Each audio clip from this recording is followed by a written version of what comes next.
our value in relation to the cosmos, in relation to the entire universe.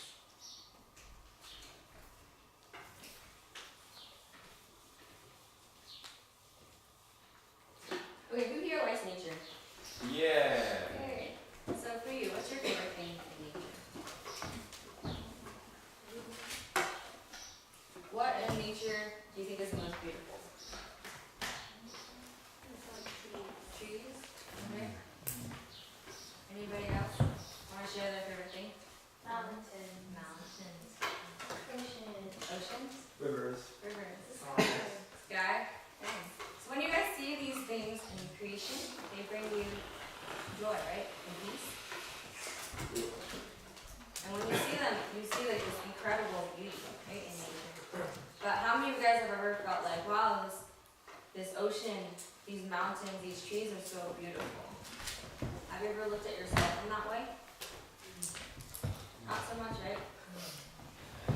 So how does God see us in comparison to the universe? Well, we as human beings are actually the mediators of the universe. We are the mediators of, as we know, there's two worlds. The spirit world and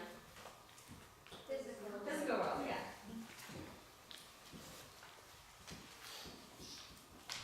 And God created us to be the mediators of both worlds because we have a spirit body and a physical body. And actually, our spirit body has all the elements of the spirit world. And our physical body has all the elements of the physical world. Therefore, when this person realizes the purpose of creation, they become an encapsulation of all the elements of both the spirit world and the physical world. So their value is equal to that of the entire cosmos. Through them, it's like the spirit world and the physical world become one. So they have this value of both the physical world and the spiritual world.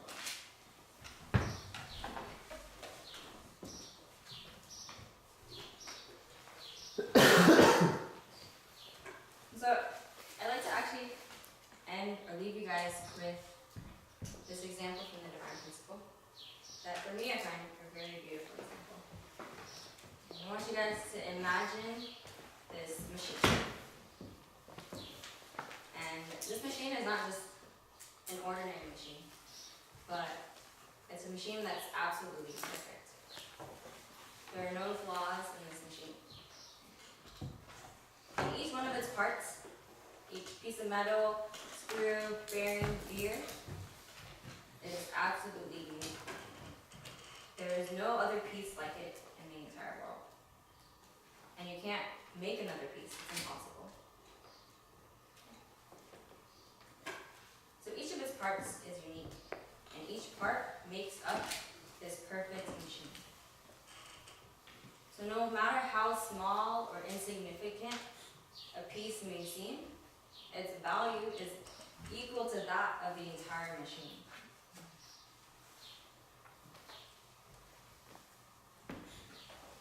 So for me, when I read that part, it showed me that the value of a perfected individual, no matter how small or insignificant that person may seem, their value is equal to that of the entire world, the entire cosmos. That God, when you look at this world, it's so beautiful, right? Everything in creation. And this world that we live on, this earth, has this beautiful harmony and oneness that is perfect.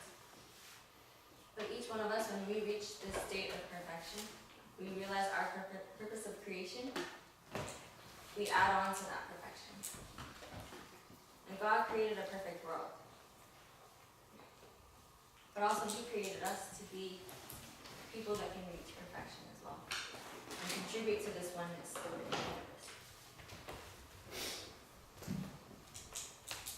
So, yeah, in conclusion, I just really wanted to share this lecture with you guys because through it I felt a deeper love for Jesus.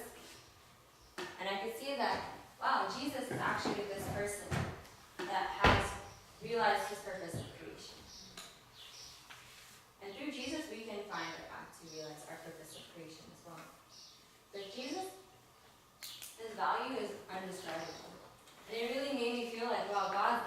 Jesus is so deep. That when God lost Jesus, he also felt like he lost the entire cosmos as well. And so it gave me a new light to seeing Jesus. But more than that, it gave me a deeper light and a newer light in seeing true parents as well. Because true parents are also these people who have reached the state of perfection, where their heart, their mind and unity, everything is centered and in harmony and one with God. And something that my dad actually shares with me a few times that took me a while to like really fully understand and feel was that he always told me like we should be so grateful and so happy to have received divine principle created from true parents. That is ultimately the testament of God's love. The true parents have given us divine principle without restrictions. They gave it to us freely. So through this section, I felt such a deep love from God, true parents, and Jesus. And that's what I wanted to share with you guys.